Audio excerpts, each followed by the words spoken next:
കൊല്ലം കരുനാഗപ്പള്ളിയിൽ പണം കടം വാങ്ങിയത് തിരികെ ചോദിച്ചതിന് യുവാവിനെ കുത്തിക്കൊലപ്പെടുത്താൻ ശ്രമിച്ച പ്രതി പിടിയിൽ. കുലശേഖരപുരം നോർത്ത് വാഴപ്പള്ളിയിൽ സിദ്ധാർത്ഥാണ് പിടിയിലായത്. പരിക്കേറ്റ ജിഷ്ണു ആശുപത്രിയിൽ ചികിത്സയിലാണ്.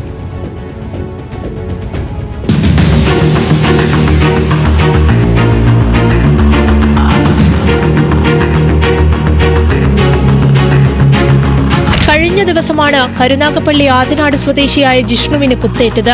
കൂട്ടുകാരന്റെ കയ്യിൽ നിന്ന് പണം കടം വാങ്ങിയത് എന്തിനാണെന്ന് ചോദിച്ചതിന്റെ വൈരാഗ്യത്തിൽ പുതിയകാവിന് സമീപത്ത് വെച്ചായിരുന്നു പ്രതിയായ സിദ്ധാർത്ഥ് ജിഷ്ണുവിനെ കുത്തി പരിക്കേൽപ്പിച്ചത്.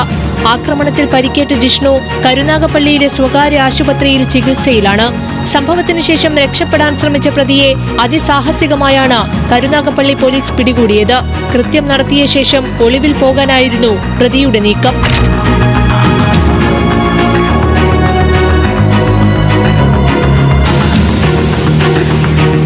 കരുനാഗപ്പള്ളി പോലീസ് സ്റ്റേഷൻ SHO ബിജുവിന്റെ നേതൃത്വത്തിൽ SIമാരായ ഷമീർ, ആഷിഖ്, സന്തോഷ്, വേണുഗോപാൽ, SCPO ഹാഷിം, അനിത എന്നിവർ അടങ്ങിയ സംഘമാണ് പ്രതിയെ പിടികൂടിയത്.